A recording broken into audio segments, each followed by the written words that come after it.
കണ്ണ് കണ്ടിരിക്കുന്നത് അപ്പൊ നമ്മൾ ഓർമ്മണ്ടേ കളിക്ക്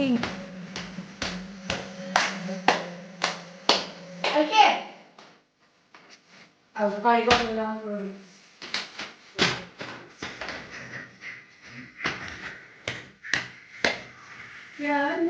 ോളം ശക്തിയോളം